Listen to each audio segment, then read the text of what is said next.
It's muting. Matt, there's someone that you need to mute.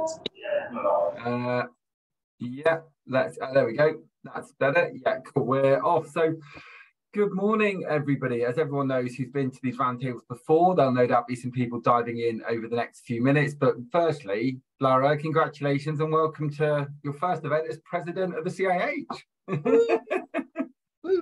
And thank you for reaching out to me going, Matt, can we do a roundtable? Because always, yes. I know we've done a number of these over the last couple of years, but always great to have you on board. So today is going to be very much, as always, to those who've come to a number of these, an open discussion. We're going to have some questions fired towards Lara, some of which have been sent over to me, some of which just want to get some clarification on. Please dive in at any point.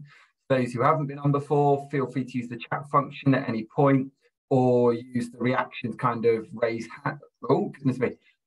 hand gesture. I'll then bring you into the conversation and we'll go through. But today is very much about having a very open discussion about what this presidential campaign looks like and what we're aiming to do. To those who haven't engaged with me before, my name is Matthew Baird. I run a social housing recruitment business. I do it for myself. I've been doing this for 11 years nearly now. And the social housing roundtables came about from just trying to bring people together to try and make change in the industry.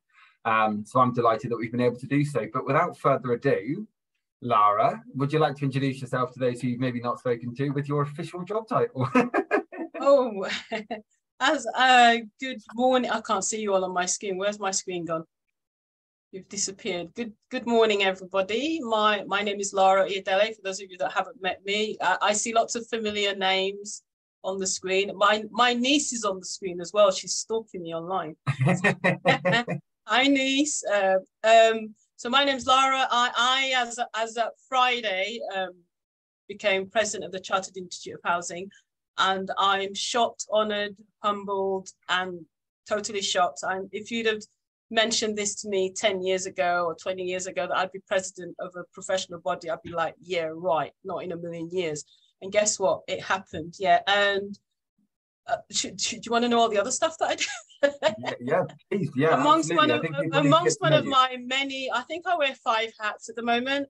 I'm a board member of Housing 21, which is one of the larger housing associations that provide homes for older people.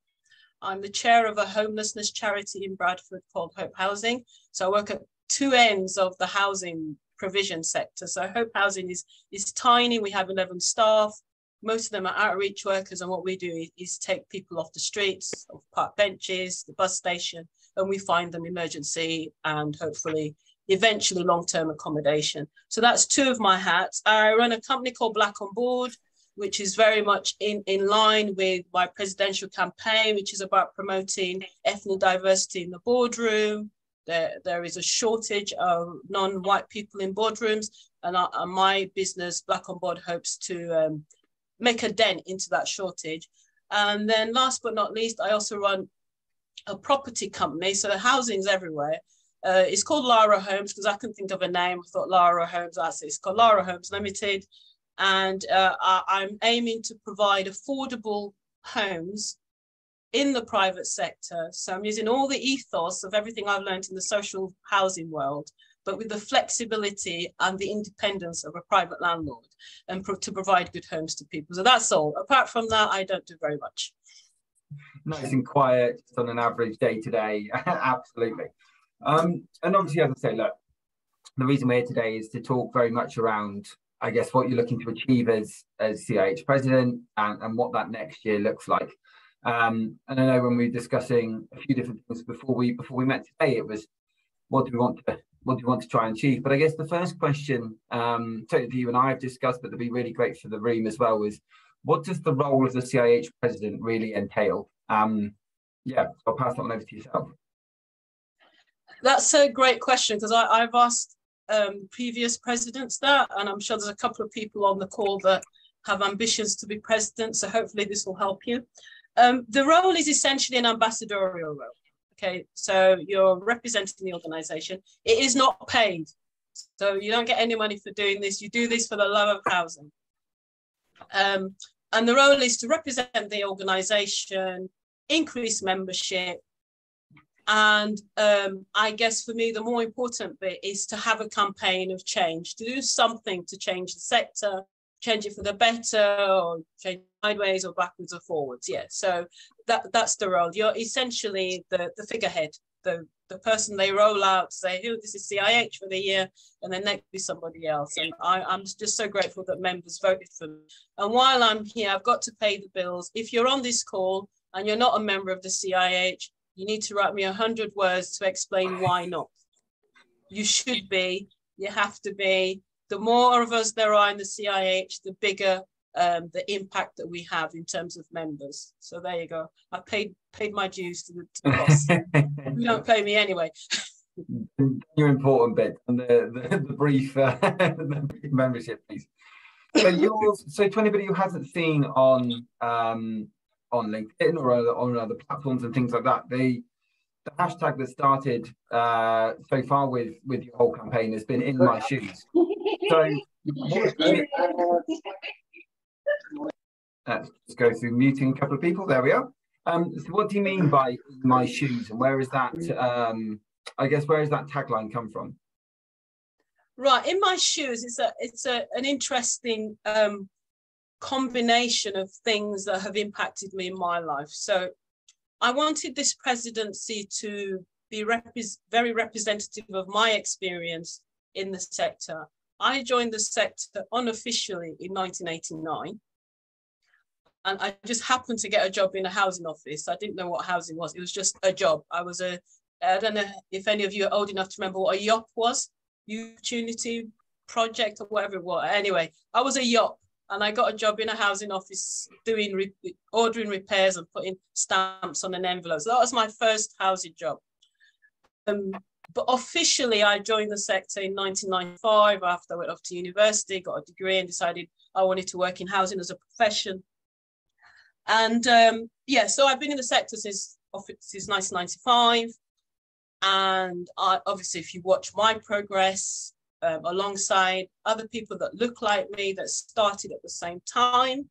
And as I've got higher up the ranks, I've noticed there's less and less, or is it fewer and fewer? I don't know which one is correct. Less and less people who look like me as I've worked my way up through the ranks. And now that I spend more time in boardrooms, and I've often been mistaken for the catering, the person in charge of catering or the cleaner. I remember my first board interview, meeting when I was at Southern, and I went into reception. The guy asked me if I was there for the cleaner's interview, and I was like, okay, no, I'm going to the top floor. Do you know? I've never been mistaken for a board member ever, but I have been mistaken for the cleaner, the caterer, the delivery person, usually cleaners and caterers. But anyway, so now that I'm in this position, I'm president. I sit on the boards of 2 housing organizations, and I always feel like I'm constantly representing a whole group of people who are not represented. And I asked, why? What's going on? What am I particularly a genius? What's so special about me that means I've made it this far? Or is there something stopping or blocking other people that look like me, who started like me in the 80s and 90s? Where have they gone? A lot of them are now freelancers, either working as consultants, or they're sitting in their jobs, miserable as hell, and not talking to anybody. That's the case. And then also because I love shoes. Anyone that knows me on Twitter, I love shoes. And I thought, shoes, homelessness, these are all things that I've experienced. So it's definitely about walking in my, like Lara's shoes. It's about me, but reflecting that on the rest of the world. It's like everybody needs a decent pair of shoes. Nobody needs to be homeless. And everybody needs to know that if they join a sector, they can work their way up to the top. That's my passion. You should be able to walk into a sector and go, right, I want to be CEO, and it's reasonable for me to assume that I can make that happen. And why do you think, I know when the discussion kind of around almost the other strap lines for your presidential campaign is anti-racism in the boardroom, and that's obviously where the discussion point today was first led, and I think where a lot of people have dived on and kind of gone, actually, this is the challenge. How do we, rather than just not be racist, how do we be anti-racist? And I appreciate that that's a conversation you've probably been having for going on your entire housing career, never mind other careers alongside. And you certainly won't be the only person in this room. You and I discussed before that actually defining anti-racism is in itself quite a difficult task. But where did this this idea of anti-racism focusing on the board come from? And what do you think are the problems we've got with boards at the moment? Okay, brilliant question. Thank you. The first obvious thing I'd say is that we all know that boards set the culture of an organization. The organizational culture is intrinsically linked to what's happening in the boardroom. Okay, so that's my first important point that I'd make. And then in terms of tactics, there are quite a few programs in place that are trying to deal with diversity at the executive team level. Okay, whether we're making that, whether that's happening or not, it's debatable, but the work is taking place. And I noticed that there wasn't any, there were lots of different people doing different things in the board space, but as a bigger program, there hasn't been anything that focuses on diversity in the boardroom.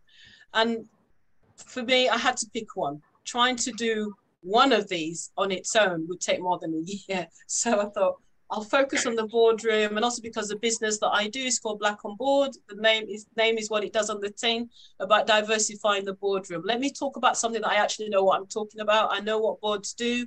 I know what the problems in the boardrooms are. So that's why I decided to focus on the boardroom.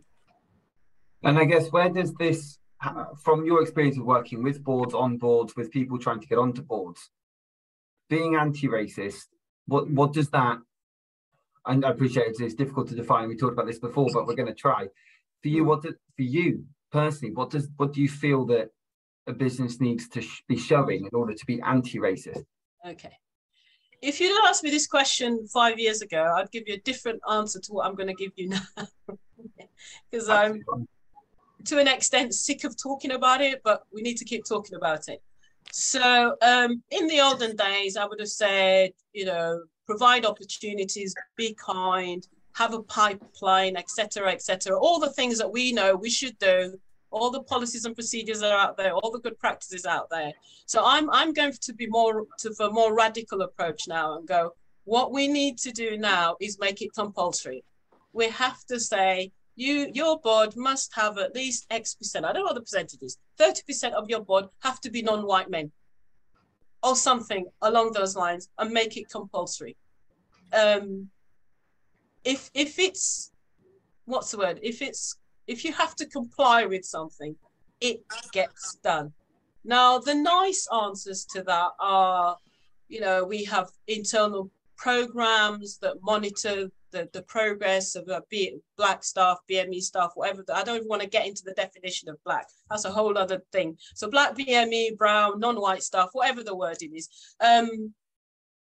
We have internal programs that monitor their progress. We do mentoring. I am sick of hearing about mentoring programs. I'm not saying mentoring programs aren't good. Mentoring programs are brilliant. But I've been hearing about mentoring programs for the past 10 years, and I'm still looking at boards of housing associations that are predominantly white. So it's okay to have the mentoring program. It's okay to have the training program. It's okay to have people shadow people. But if the opportunities to get into the boardroom or to get into the senior leadership team are not being made available to the people who've been on these courses, where do they go? They go elsewhere. Or they sit in the corner and they're depressed about their environment. And I'm speaking, I can give you names of Black people that I know that fit into both categories, that are either fed up and have had enough, or have gone off and done something different. And you probably know loads of those people who are now freelancers, running their own consultancies, because they hit that ceiling in the sector. I've had enough of this. I mean, you and I actually ran a roundtable probably about a year ago on this, which was, is there a glass ceiling? And actually, I think you and I both just, you'd already known, but I certainly discovered a lot during that call, was that whilst things may have got better and opportunities may have improved, because of the disillusionment that's gone on from previous experience that the people aren't applying. And this is what I know one of the big policies that you were hoping is trying to kind of inspire people. Because I mean, thank you to everyone who commented on my post yesterday. I've been lucky enough just to become a board member at Spring Housing and a trustee of those. But that was from, you know, me just throwing my hat in the ring and just giving it a chance. Yeah. But a lot of people are kind of going, well, I haven't got enough experience yet to be on a board or anything like that. But actually, a lot of time it's just about putting your hat in the ring and realizing you've got more skills than you think you do. I will bring you in a second, Claire. I'm just going to let Lara answer that one.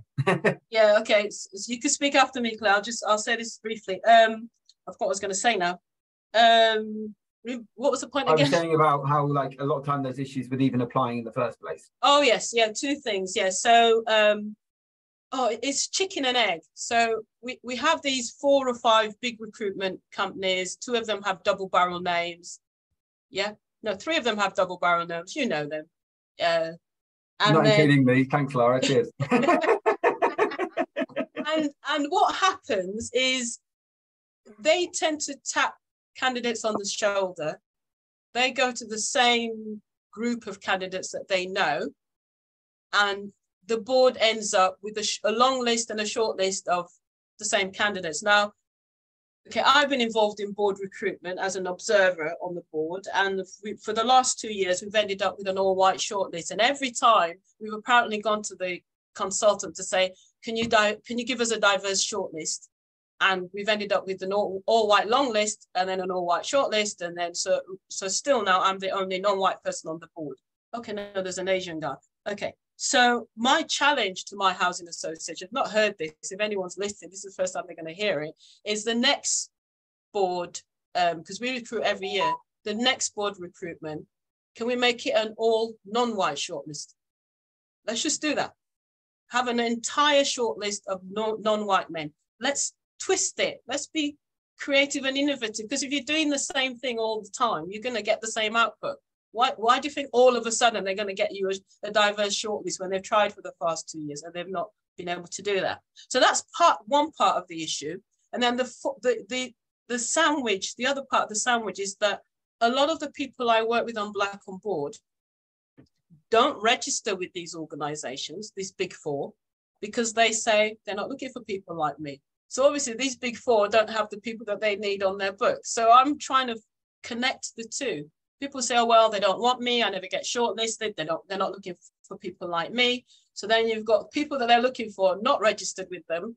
And the agency's trying to find diverse people and don't know where to go find them. I don't know if that's answered your question, Matt. Yeah, it is. I mean, the other way is use me for it, but that's fine. Yeah, I'll represent anybody. You know, I mean, it's if people have board recruitment and actually want a diverse shortlist, because this is what forums like this are about. And actually, there's a lot of people agreeing with you in the chat. Maureen has just put there, I'm heavily involved in mentoring programs and I'm proud of the impact, albeit on an individual. But I agree with Mina that Black people just are leaving the sector and actually going off and being consultants because they're finding those ceilings.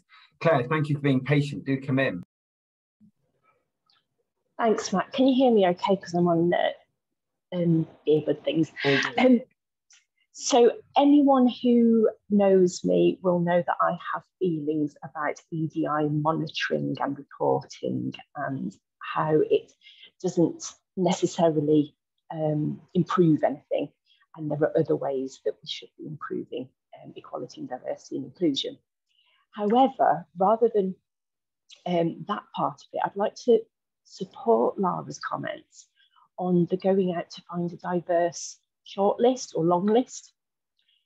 The data protection law specifically includes a section on basically headhunting ethnic diversities for senior leadership.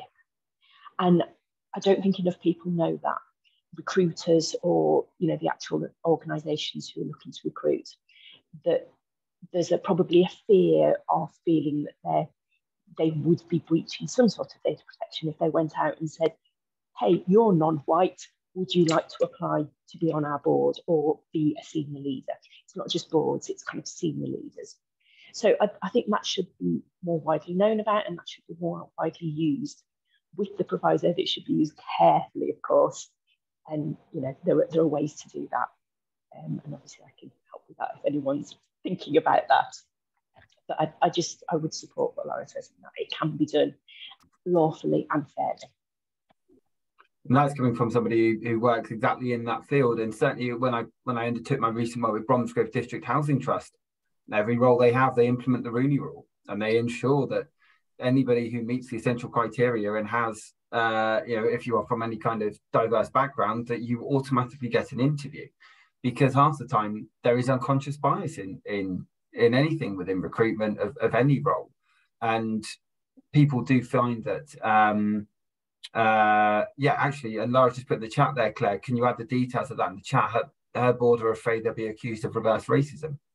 And absolutely, there is precedent for this, and there is making sure that your recruitment processes are fair and do follow that unconscious side. Lara, we did have a few... Sorry. Please, it's not even just if people apply, making sure they get the interview, like you said, with the Rooney Rule. It's you can headhunt them. You can say, we know somebody, we want to go and ask them if they're interested. So I will, definitely put details in the chat. Thanks for that. No, absolutely. I mean, this is so much of where I think some progressive businesses are, and they'll, because recruitment has changed massively over the last couple of years, and anybody who's involved in recruitment, not just from an agency side, but in terms of anyone who's done hiring in the last 2 years, will know how much more difficult it is to hire at the minute. And those who aren't proactively headhunting are falling behind and are struggling to find the staff. And certainly when I'm asked to go headhunting, it's about ensuring that it is proper headhunting from a diverse side of it, rather than just going like for like, which I know, Lara, is something that you and I have talked about before, which is recruiting in your own image is obviously a big part of it, and does come into that anti-racism side. But the question that I had come through, what do you actually, how would you classify success in the last 12 months? What do you want to achieve? Wow, what I want to achieve is not achievable in 12 months. So I'll start by putting my hands up. Yeah, it's not going to happen in 12 months. What my vision of the world is where you go into a boardroom and there's not just one Black person in the boardroom, because it's stressful being the only non-white person in a room. It is stressful because you carry the weight of the entire non-white race on your shoulders. It's unfair. So my vision of the future is where you go into the boardroom and there's 5 or 6, it's a mix. It's a mix, 6 men, 4 women, and it's a collection of people. It's as mixed as it is when you go into any housing organization's reception area. That's how mixed you want it to be, okay? It's not a big deal. Now, I know that I'm not going to be able to achieve that in a year. So what I'm trying to do this year is to raise, awareness of the issue and leave behind a couple of legacies. So one of them we're currently working on at the moment. Everybody in this call is welcome to join us. We're trying to find a hashtag that will outlive my presidency, that will continue the challenge, which is, why are your boards not diverse? Obviously, that's too long to be a hashtag. So it needs to be something much shorter. The example that I give to people who are interested is the charity So White. I don't know if any of you have come across that hashtag. It's a brilliant campaign, short, sharp, sweet. If you've never heard of it before, just use Black on Board. Yeah, that'll be like I'm trying to plug my business at the same time. Thanks, Joe. Charity So White. If you've never heard of it, I imagine you already know what it's about, because you can tell by the name. It's Charity So White. And it came about by a group of Black activists in the charity sector who were challenging the leadership in the sector, which is, again, very white, very male. You wouldn't think so if you think of all the people you know who work in charities, but if you look at the CEOs of the large charities, mostly white men. Anyway, so Charity So White works. And I'm looking for the equivalent for housing. So I don't know if it's Housing So White or Representation Matters or whatever, but we're going to work together and come up with a hashtag that hopefully will outlive my 1-year presidency. And then the second thing that I'm working on is, I don't know if any of you here knew Steve Douglas, the fabulous man that was Steve Douglas. So I've had some conversations with his family, and what we want to do is create an annual award, an annual award in his name that is awarded to the board, not the individual, but the board that has done the most to diversify itself in that year. Okay, now I don't know how the metrics, the measurements will work. We're still working on the detail, but the idea is there will only be the one award. So I've got HQN, HDN, BME National, NHF, and a few other housing bodies. Probably the CIH. Oh yeah, CIH, that's the one. Definitely CIH, and a few others to co-own it. So it's owned across the sector, and there's only one. And I'm hoping that because it's got Steve's name on it, and Steve was all about diversification and leadership and motivating people and mentoring. Steve did wonderful things, but his challenge still remains. So I'm hoping that with his name on that, it will make it aspirational. And again, that will outlive my presidency. The other thing I was going to say to you is, I guess there's a challenge there in terms of, and you and I have talked about this anyway, rural communities, other areas in the country where it is a very small white community, but this is where you and I have talked and actually said, well, if it isn't just, although obviously when we talk about anti-racism, there's so many communities that are within our communities, it's getting their representation onto your board. If you are an area which happens to be 99% white, well, that's fine, but you're not 99% white male. And I think this is the thing, isn't it? When we talk about and this is why I like representation matters, it's a representation of who our communities are. Yeah, but then if you're working across multiple local authorities or something like that, then you definitely need to be more diverse in race and other areas than many boards already are. You've made a very obvious point, Matt, but I'll come back and say, on that logic alone, there is no reason why the G15 should have predominantly white boards. If you go by that argument, you know, which London borough is short of diversity in any definition of diversity, or which 100% agree. Exactly. So, you know, I'm just focusing on the obvious. It's like what's visually obvious. Yeah. So there's no excuse. I mean, I would say Metropolitan Thames Valley are not doing too bad, but I was looking at, which one was it the other day? I can't remember now. I think they've got new board members. Was it I think it's Saffron. Hannah, was it you, Hannah? It was Lara, it was us, but we've just kind of got some, we've listened to you and gone and dealt with the situation. I'm so pleased. We're dealing with it, not dealt with it, dealing with it. but Saffron is not unique in any way. I was actually shocked to see there was only one woman on the board, let alone diversity. It's just like one white woman and all these white men. And that's not unique in any way. And I do agree with your point about the boards and senior leaderships being representative of the communities that they serve. But then there are so many that aren't even doing that at the moment, regardless. Exactly. I think it's just no matter who you are, this is a challenge to you, no matter who you are at the moment. And there are very few parts of this country that are truly have zero Black representation. We think there aren't Black people there, but there are there. And that's part of the point. We stereotype locations and assume we don't have Black people in the Cotswold, but guess what we do? Yeah. Kate Wood has just put there the hashtag idea was skills, not skin. I quite like that. I like that. Hannah, bringing you in. Hannah. Yeah, just to come to this point, it is challenging. I mean, I live in North Suffolk and it is a predominantly white area of the country. However, that's not an excuse. And, you know, we had to look very long and hard at ourselves. And like I've said repeatedly, be brutal with ourselves that we simply weren't being good enough and doing what we needed to do. So we went out and we were proactive about it. And we've now actually recruited I've just lost Hannah. Was that Hannah? Was that Hannah or me? Okay. No, I lost Hannah as well. Gersh, bring you in. Hi. For a start, I just want to give a lot of kudos to Lara, who is the first person from a Black and minority background that I've seen that has really put us up in the firing line. I've been in the sector since 1999. You can see by the white hair, my beard.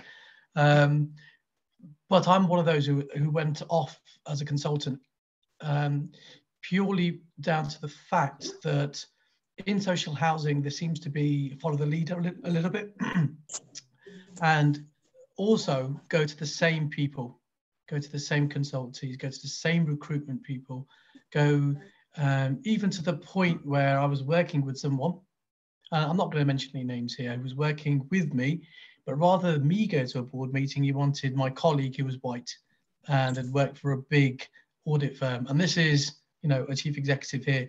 Until that sort of behavior is challenged and we stop going with the status quo and we stop going to the same old people and we stop this club that is developing, a club within clubs, this will continue. And more people like Lara need to come out, and especially chief executives or leaders need to come out and say, yeah, this isn't good enough. It does happen, and acknowledge it happens. We'll still be in the same boat. So well done, There's Lara. some incredible Brilliant. people out there in the sector who, and I mentioned this earlier on, who wouldn't even apply for a role on a board or along those lines because of experiences like yours, Gersh. And that's the bit that I found most harrowing, is that I'll speak to, I mean, goodness me, like, I mean, I've worked in social housing recruitment for 11 years, and yes, I've set this up in a way we've gone, but there are people in this room who have far more housing knowledge than I do. And yes, okay, I've got skills in some sectors that I'm proud of, but equally there are people in here who can absolutely add value to a board and yet may not apply because of experiences like yours. And it's that we desperately need to change. Nigel, I'm going to bring you in a moment. I'm just going to jump back to Hannah because we did lose you a second ago. Hannah, have we got you back? Have I lost Hannah? Has she gone? Lost Hannah. So I'll bring Hannah back in a moment. Nigel, let me bring you in. Hey, Lara. Nice to see you again. Yeah, I've no doubt you'll shake things up at the CIH. I'm completely on board with what you're doing. I just wanted to turn it 180 about, and I put it in the chat box, about my experience in being a male and white. And in some respects, my lack of appointment to a board has been based not on merit, but because I'm white and the wrong colour. So the conundrum of this is that there is a numbers game. So you're absolutely right that the board is a representation of the culture. But equally, there's an increased emphasis, I think, on making that the important ratio mix rather than based on merit. Do you have any thought on that? Yeah, I do actually. Thank you for the challenge, Nigel. What's the thing I wanted to say about this? The reason I set up Black on Board is, in a weird sort of way, responding to your question, which is it's about knowledge, skills, understanding what you're doing. Now, I don't want to put a Black person in the boardroom just because they're Black.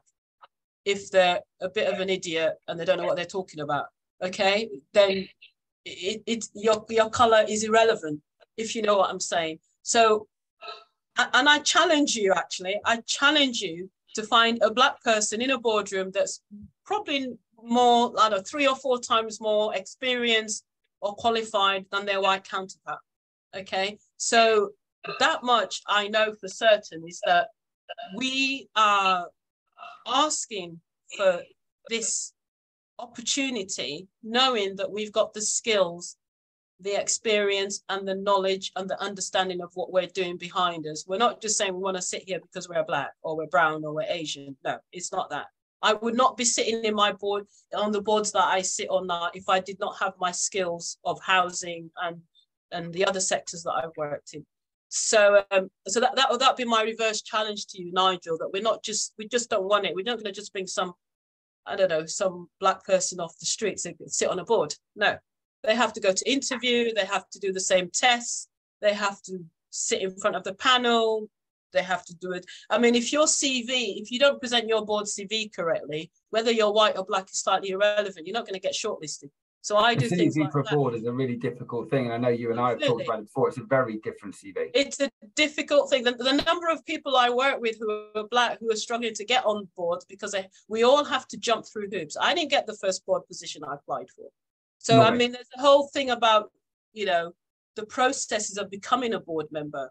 But what I'm saying is we're happy to jump through the hoops if we feel that we are given the same opportunity to get to the positions. Let me give you an example of something that happened to me.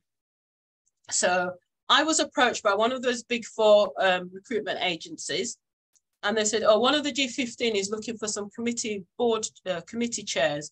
And there was one committee that paid like loads of money. I think it was the head of the committee governance or something or the other.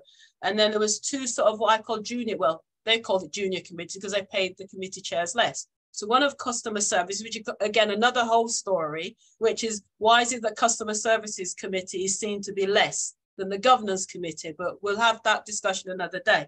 So this big committee was paying like, I don't know, just for the sake of numbers, say 20 grand. It wasn't 20 grand, but just for the sake of numbers, 20 grand. Then the smaller committees were paying like 11.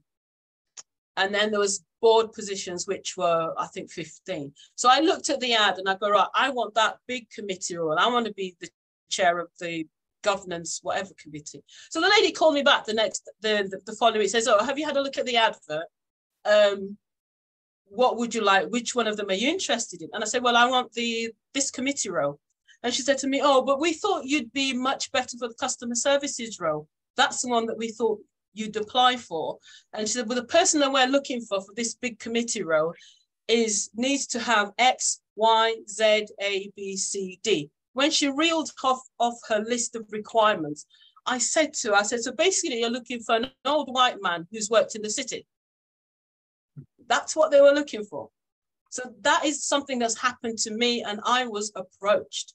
So now if you now multiply that by the number of people out there who are looking to get on boards, where you've got the recruitment companies already have their own agenda. They'd already assumed that I was only good enough, no disrespect to that committee, but that I was perfect for the customer services committee, but not for the governance committee.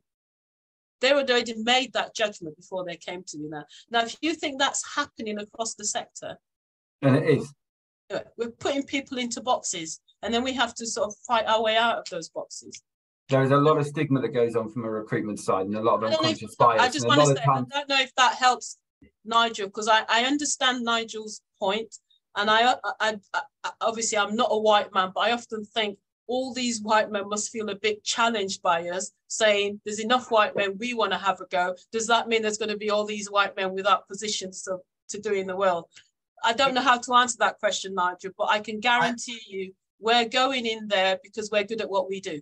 I thank you, Lara. You have and you haven't, because basically the targets are diversity and inclusion. Everybody knows them. But the conundrum for me is being in the opposite camp of being in the old-fashioned camp. I'm white and the wrong gender. So, well, Nigel, but then I guess you I'm going to offer you a board position, Nigel. No, well, Hope Housing, no, but seriously, Hope Housing, the organisation that I'm chair of, we're looking for a male board member. We have 5 women and 1 man. So I'm not on a shopping expedition. Anyway, I'll use this opportunity to spread the word. I've said as chair that our next board member has to be male. I don't care, has to be male. We've got 5 women and 1 poor guy in this meeting. So there you go. So Nigel, maybe you're not applying to the right places. Anyway, sorry. There we go. And like I say, we talked about it being a numbers game. Hannah's back with us, and then I'm going to bring in Gersh. So Hannah, I hope your signal's back working. So can we bring you back in? Yeah, I'm here now. Yes. Hello. Sorry. Having no worries. Today. Sorry, I've dipped in and out, but I don't know what you heard. I just want to pick up on Lara's point about Saffron and this. And I live in Norfolk. Saffron is Norfolk and Suffolk based. We are a wide community.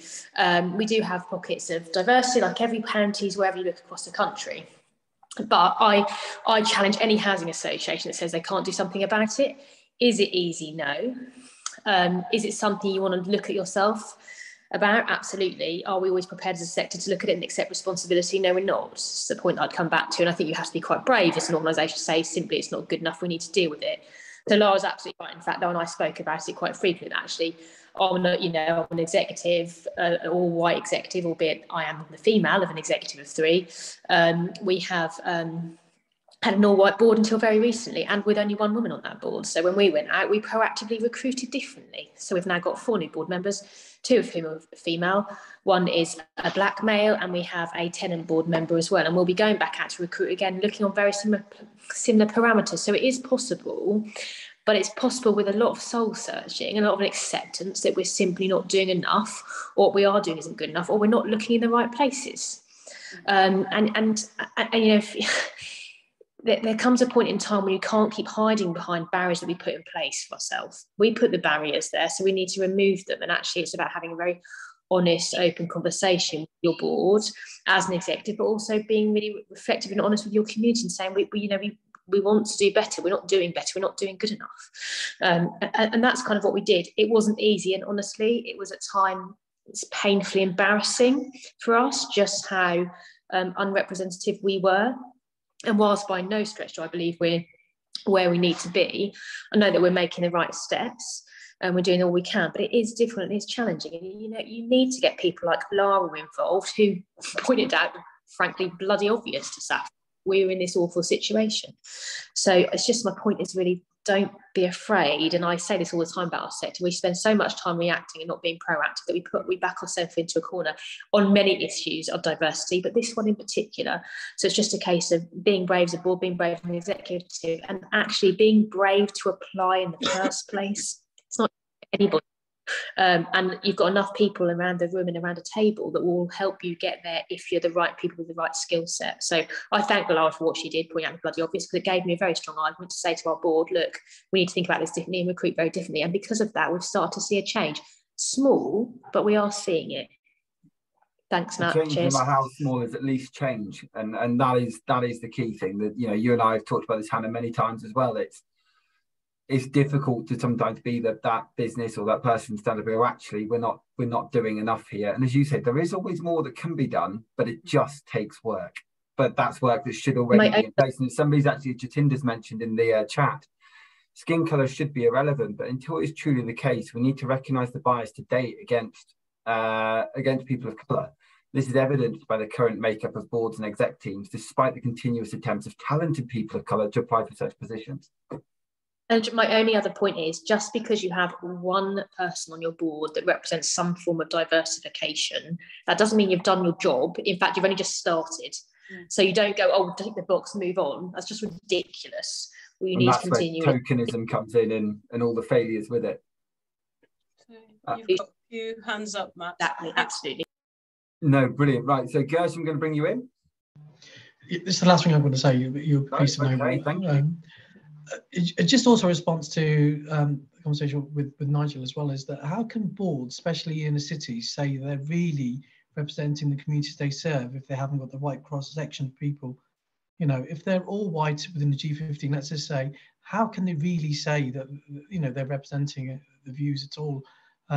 It's not just having black and minority, but it's having females and having those with disability. So naturally, there should be some quota to say, right, it's not about just having the quota for the sake of it. It's for the fact that we're representing our community and the tenants that we serve. So yes, there should be some monitoring, and yes, there should be increased numbers from different backgrounds. Particularly as it's so unbalanced at the moment. And yeah, absolutely agree. Sally, let me bring you in. Good to have you with us today. Got you on mute. There we go. Thanks, Matt. Absolute wonderful discussion as usual. Lara made some wonderful points. Anna literally just touched on some of the things I wanted to touch on. Boards have to be absolutely brave in making the right decision and going for specific targets and increasing that diversity on the board. But I want to take a step back in terms of, you know, representation and things like that. I think is very important. But there's also an aspect within the ethnic minority communities that also need to be absolutely aware of the opportunities that are out there for them as well. Because when it comes to board level and sitting on a board, for instance, we do have a lot of accountants, IT professionals, you know, and consultants from the ethnic minorities that are very knowledgeable and experienced, that can work within finance teams, they can they do all sorts of different professions that can come on board and actually add value to the board, but they are not aware of the position and opportunities when it comes to making an impact within their own communities or within their own societies in terms of making decisions and helping make that decision to affect their communities. Because when you're having all white panels, for instance, making decisions for everyone, and on top of that, making decisions that affect ethnic minorities, they don't necessarily know the experience and the issues within what they're trying to make the decisions over. And I give you a prime example in terms of having that racial awareness of the ethnic minority on board. For instance, Welsh government trying to do WHQS2, which is Welsh Housing Quality Standard. Now they're trying to implement a second aspect of it. And as part of that, they want ethnic minorities or registered social landlords to take into account of their tenancy. So if their race, religion, disability, and all of those things, so they want registered social landlords to take into account those family makeups. But in order to do that, they're not actually understanding what's required in terms of, well, if you have an ethnic minority, they have different requirements, for instance, for their bathroom usages, that is not part of the agenda that all housing associations are aware of. And by having a discussion with them, me going in, for instance, having a discussion with them, they recognize the absolute need to have somebody like myself from that representation to give them that understanding of what's required and how there's been a disservice to certain communities because people that are making decisions are not aware of them. And actually, Judith is back up in the chat there, saying achieve DHA accreditation. We are challenging the housing organisations to demonstrate how they are anti-racist, and that needs to be from top down to bottom up. And it's that. This is where I think getting the board involved is so vital in this conversation.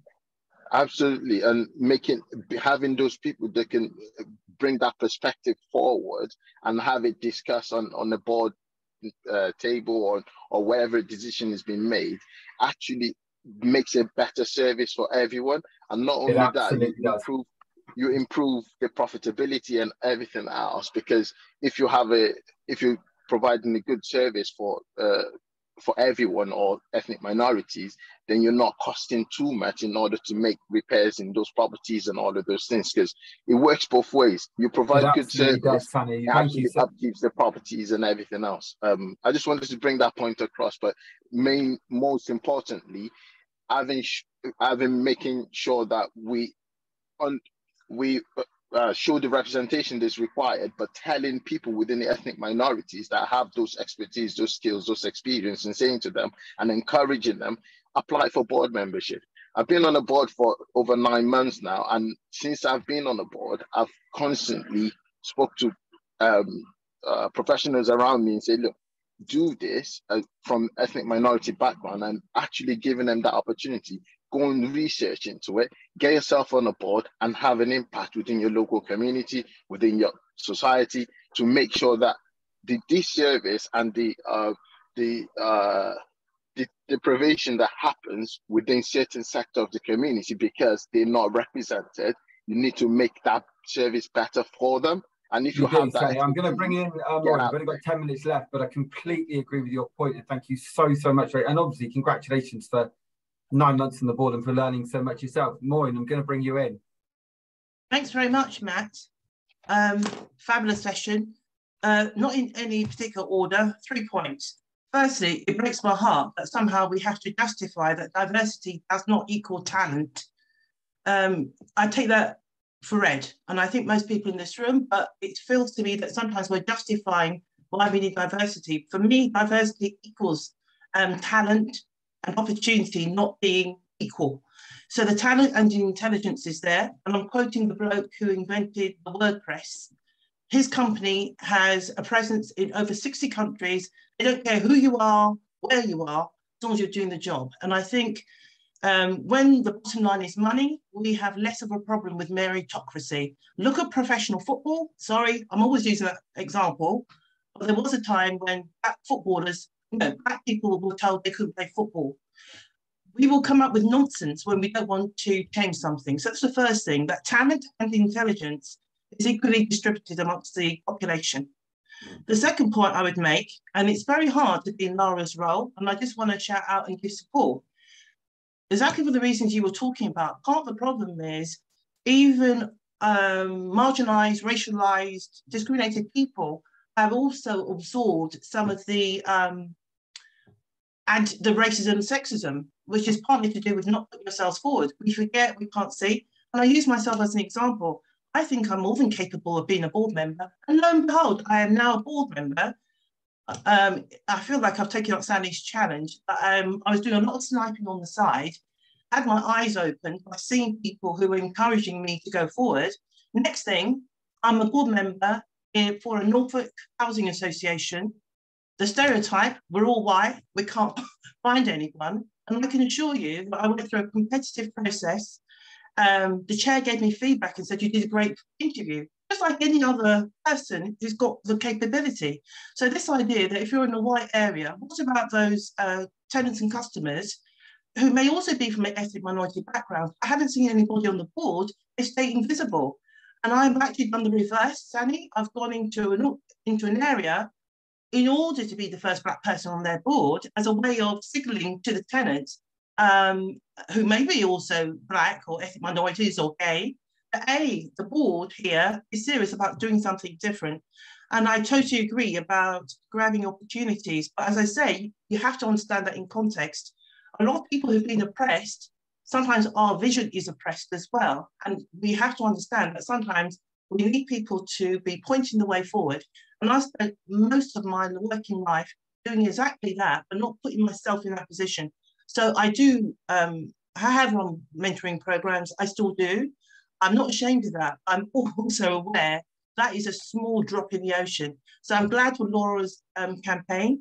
It takes a lot of guts to say the things that she has said in her very high profile role. And that is part of the journey. The struggle is painful and difficult. I just wanted to commend what Lara's doing. And I don't need to reinvent the wheel. I just want to say that I'm out and out supporting her. And I'm not sure if I'm speaking on behalf of Housing Diversity Network, but I don't think I'll get into trouble for saying that. So thank you for letting me speak, Matt. No, thank you for coming along today, Maureen. I know we've talked a couple of times via LinkedIn, and it's nice to kind of meet you, albeit electronically. But I couldn't agree more with what you said there. And I think somebody in the chat, Sinead, has said, are we okay to make organisations aware of Lara's vision and aims for the presidency? And anyone who's put in the chat there, this presidency is now live. It is up in the CIH news. We are going full steam, and I'm hoping everyone in here really gets behind that and can help drive it forward, because we can only do it with as loud a voice as we possibly can. Mal, let me bring you in. Hi Matt, hi Lara, good to see you both. Well done, Lara, fighting the fight. I wanted to pick up on a point that really Sani was saying, and it's for ethnic minorities really, that there is a mystery around boards where you think you need to be an expert finance person, an expert development person. Boards exist to challenge and set strategy, and we can all do that, no matter where you're from. And more so, I think our housing boards need lived experience more than anything else, especially in today's world. So it's really just to support Sani really that, and we need to do something with our ethnic minorities to tell them that boards aren't these collection of people who are experts. Boards should be these experts, these collections of people who are inexperts but experts in lived life. And that's the key thing, and it's realizing that there is something that everybody can add. There really is, and it's just knowing and finding the right board for you. Lara, I'm aware we've only got a few minutes left, but do come in on that, please. Jump in and use up the last few minutes. So there's a question we still had for you that we didn't ask, which is how can everyone here support your campaign? All right, okay, I'll come to that. How can you all help? I'll let you know in a minute. First of all, you can shoe aid.